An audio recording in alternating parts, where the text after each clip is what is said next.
Hi, I'm Raj, and this is the author interview.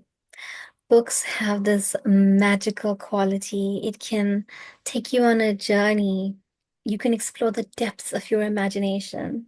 And an author that is doing just this, and I would say an amazing local young author, is Lauren. Lauren, welcome to the author interview. Thank you so much, Raj, for having me. I really appreciate it. It's an absolute pleasure. And before we delve into the world of fantasy novels, let's go a little bit behind the scenes on the magic of the woman herself. How did you get into this journey of being a writer? Okay, so with my background, because I did do my degree in psychological counseling, so I was always a fan with writing and fantasies and like Disney movies like Ariel and Beauty and the Beast. I was a huge fan of it. So it all actually started with my comic book, which I really don't have here at the moment. So I was also a huge fan of Marvel. So I liked superhero stuff and comic things. So I first started my comic book called The Shadower. So what we did there is I used actual people as characters to portray situation that happens between the superhero and the villain. So from there, it actually started, and I love reading fantasy romance books, love it.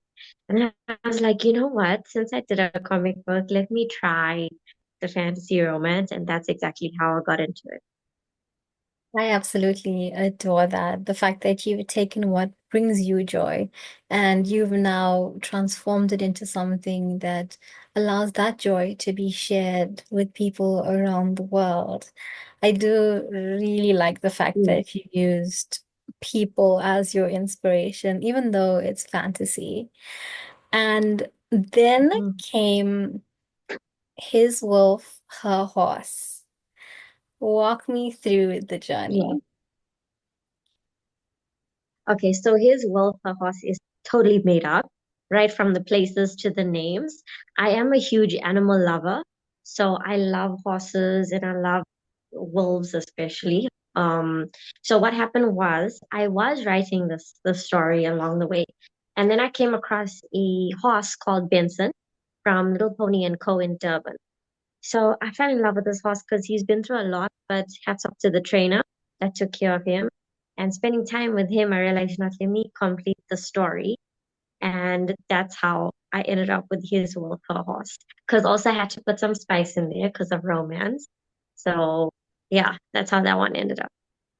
Now, it's very unusual, especially from a South African standpoint, to encounter fantasy written by local authors. But His Wolf, Her Horse was not the only novel that you wrote. Tell me more about your newer release. Okay, the newer release is Bring It All Back. Actually, I have the book His Will for a Horse with me. The new release is Bring It All Back. Now, this one, it is a fantasy romance because I speak about a place that really doesn't exist. But I do mention places like Birmingham, Manchester, London, but I'll also mention South Africa, like Ushaka Marine World, King Shaka International Airport. So I brought things that make South Africa known and also the good of South Africa. I have brought it in the book. So whoever reads it, whether they're from South Africa or out of South Africa, they'll understand, okay, this is what South Africa vibe is about.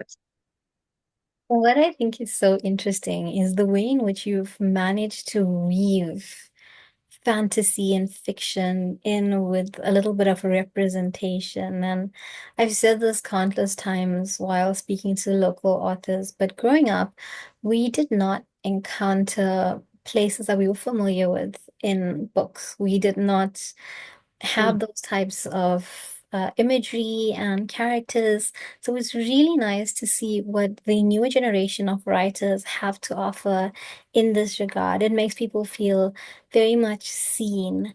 And I do want to ask, if you were to guide an aspiring author, what would you say and why? Okay, so the first and foremost, my general card that I always tell everybody is put God first. So whatever you do, make sure you put him first because he will guide the rest. The other thing is when you have an idea, write it down. The sky is the limit. Yes, don't get too lost in your imagination that you forget there's reality, but make sure that you put that bit of sugarcoat imagination in there because it's nice to escape to a world that, what if, what if there were dragons around, like friendly dragons, let's put it that way. What if there were dire wolves around? So it's nice to imagine it, and then put it out there so other people can also see it. But also, when you're writing a story, make sure you write a story that you inspire at least one person to be like, you know what, let's carry on that legacy. I think that's some really, really cool advice. And obviously, I'm sure this journey was not without a few stumbling blocks. What did you feel was your Hmm. biggest challenge in this journey I as a think, published author? yeah, I think for me is because now my books are self-published. It's very hard to find a good publisher, but thank God I have good printers like Bivan Group, stay in Cape Town, and also with my ebooks multi-marketing, they're also a publishing company. They have also pulled me through. I think when you do it self-publishing, Lisa, mom's in the background.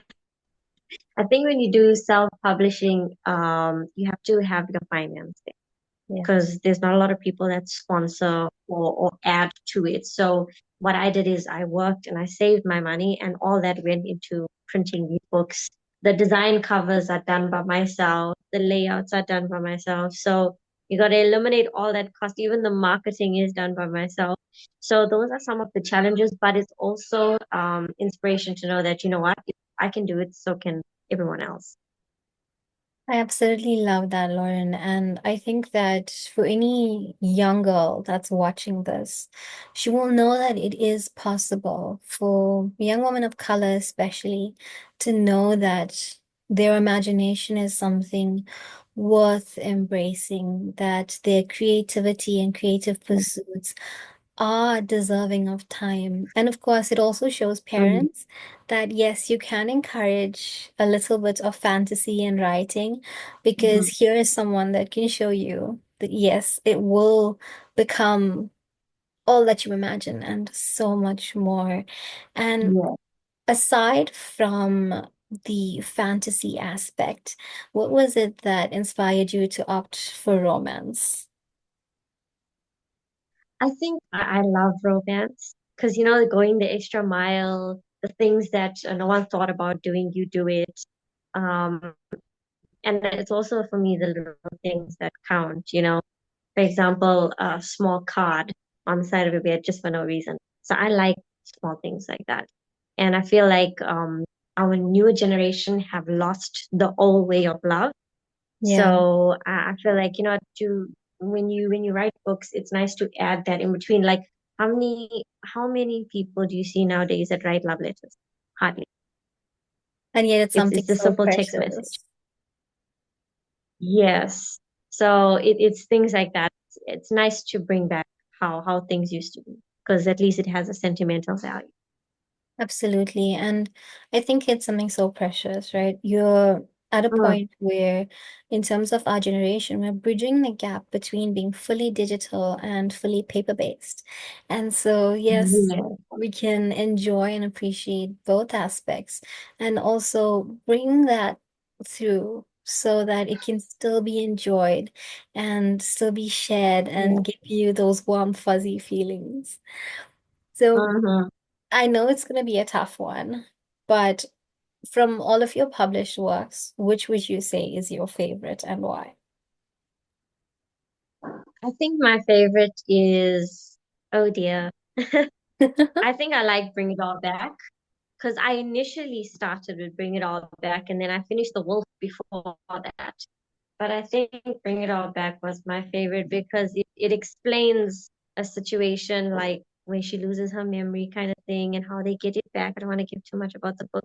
But I also, it's like, when they say authors write a bit of their characters in each of their books. So I feel like Amelia from Bring It All Back is something I personally relate to, you know? That is so precious. I honestly think it is something so beautiful. And I think it was Shamima Sadiq who wrote The Stylish Psychologist that said a part of her was a part of her was given in the writing. In her Yeah. book, she dies in each book and she's born in each book. And I think that Mm, when it comes to women that are writers, so much of yourself is given. And that's what makes yeah. the quality and the caliber of the writing so, so rich.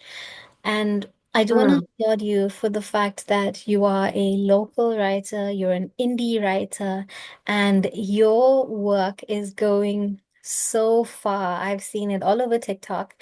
I've seen on different social media and people from different places enjoying your work. So, from me to you, I thank would like you. to wish you happy writing into the future. And I look forward to someday having an entire collection of your works. Thank you so much. I really do appreciate and I appreciate all the people that supported my readers, my fans, to you as well. I really appreciate it. Of course. Thank you so much, Lauren, for being on the author interview. No problem. Thank you for having me.